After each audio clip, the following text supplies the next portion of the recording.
TR8S there's a lot going on here. So it's it's the evolution of the Ira line. There's we've had years of requests for additions to the TR8, our original Ira drum machine, as well as general additions for requests for product. So we weren't able to update the TR8 anymore to do what people and we wanted it to do. So the TR8S is a brand new machine. It's 11 tracks like the TR8, but the difference is you see how they're denoted: bass drum, snare drum, low tom, like you would expect from a classic drum machine. You can have any sound you want on any track, so you're not limited to that. So if I, say for example, have a bass drum on here, that's all good. I have a snare over here right now. See, I got a 909 bass and a 606 snare. So just to be clear, these the original sounds in here. So any of the modeling that was from our original drum machines, 909, 808, 606, 707, 727, 626, anything in that was originally an analog circuit is modeled in here using analog circuit behavior. So those aren't samples. However, this is chock full of samples that you can manipulate and sequence, as well as you can put in your own samples via an SD card slot in the back, and that just reads off there and writes it into internal RAM. So the SD is just for putting your samples in and backup and whatnot. Right on. But what's really cool, say if I wanted to have a 909 kick like I have, but I wanted to use the snare channel to make a bass line out of an 808 kick, I could do that. I just want to go. It's going to be hard to hear. Yeah. That little speaker, but I'll be able to use this. Maybe if I add some distortion to this, you'll be able to hear the harmonics a little more. That's another thing. Every single channel has its own effects. So I go in, and I'm going to add a bit of drive to it.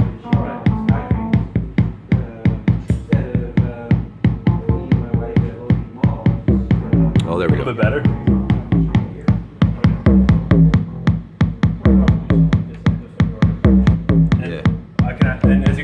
Different notes on here, so I can change the notes per step. Nice.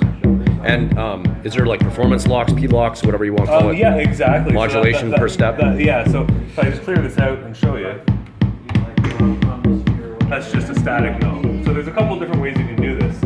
If I press record, motion record, I can just do it with my hand.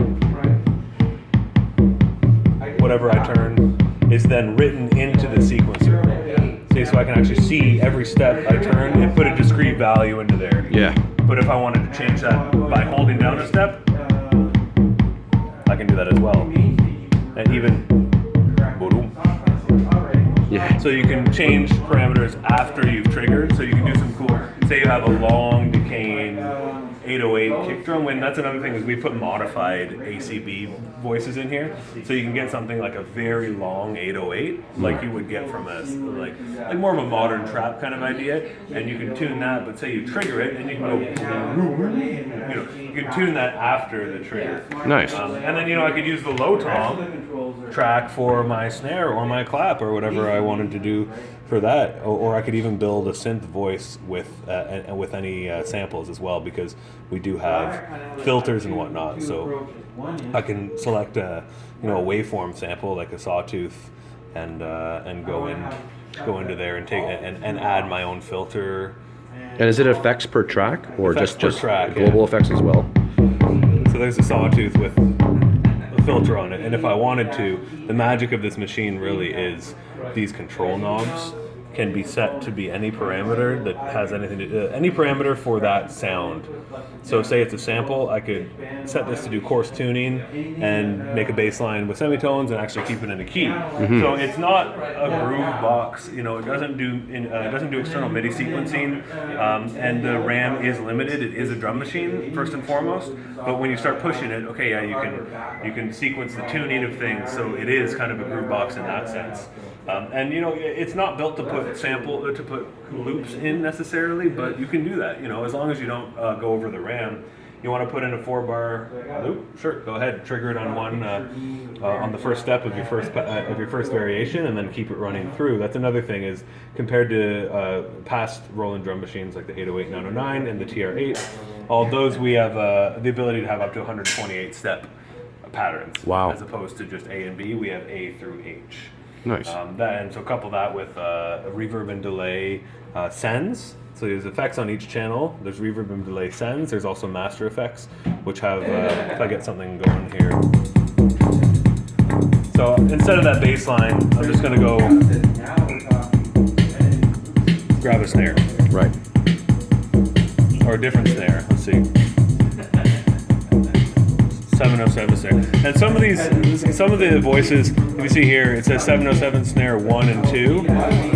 You know, on the 707, if you had the option for another snare, we have both available on one track. Right on. So to maximize the amount of sequencing you can do. And the master effects, really useful. Well, this one's extremely useful, is just like a DJ style filter. Low pass to the right, high pass to the left. But you know, if you want to go in and change that to a phaser, for example, or something like that, compressor, phaser, overdrive, distortion. And when you get weird with it, you can sequence pretty much any knob on the top. So I can even sequence phaser on and off. So some steps. So if you press record and you start to mess around,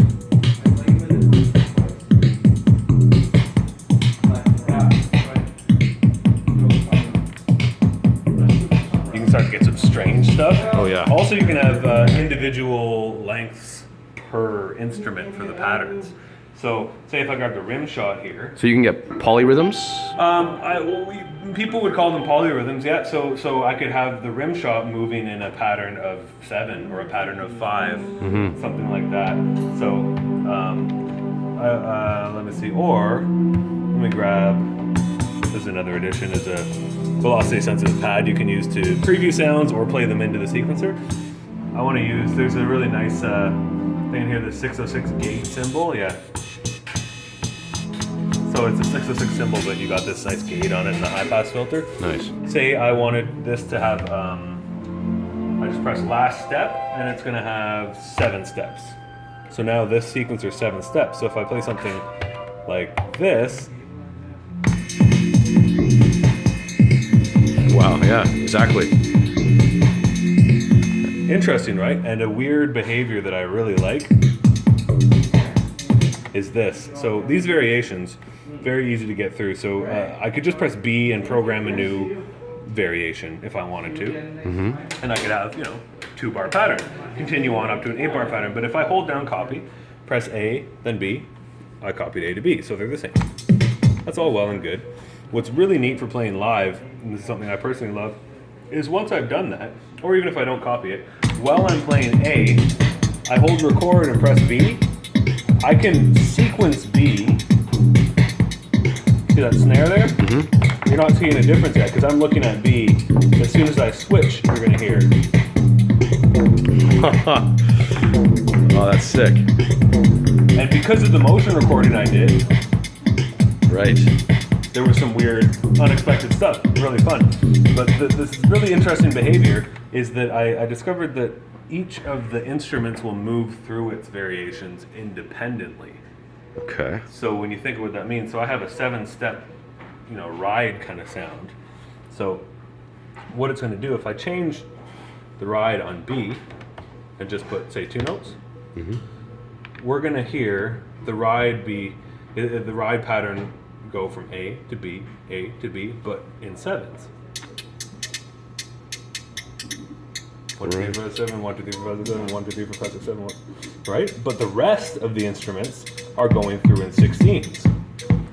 So even cooler than just having this repeating 5 against 16, you have this one's moving through 5s while the other instruments are moving through their own. Yeah. So you get even more weird variations. And that's something that is you can explore, endless you want. And in terms of integration with external gear, I mean, something that was a big request was assignable outputs. So you got your headphone out, sure, master out, mono or stereo, and all your effects are going to be there. The assignable outs can be any instrument, any groups, either mono or stereo pairs. So you see 1, 2, 3, 4, 5, 6, or A, B, C. So if I assign a stereo sample to A, it's going to come out of both these in stereo, which is really useful. And you can load up, of course, as I said, all your own samples. What's really neat is that any of these can be assigned to be analog trigger outputs attached to any voice. So I can have 1, 2, 3, 4, 5, 6 trigger sequencers that are being fed from any of these voices sequencers. And we've updated the sequencing in terms of what you can do. Let's say just a hi-hat, we'll do the old trap hats thing. If I take off a couple of these, press sub-step, I'm able to do 30 seconds. Oh, wow. There's 64, it's 30 seconds here. Or I can change it to triplets or 64th notes, I guess. And I can have a mixture. Yeah, the roll. So you can do that with your triggers too, right? So you can imagine if you have a bunch of Eurorack gear or any kind of analog gear that takes triggers, and really interesting trigger sequencing, everything you see in terms of weird timing, different lengths, that can all be trigger sequencer. And we do have a dedicated trigger output as well, which has its own sequencer.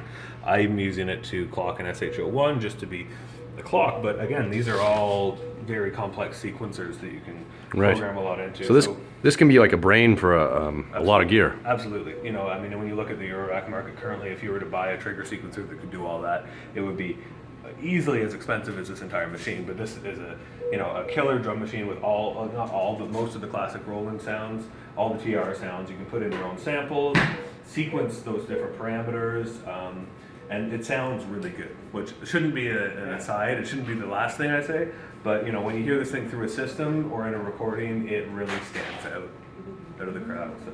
Awesome. Yeah. All right. Well, thanks for that little demo. Yeah, really appreciate it.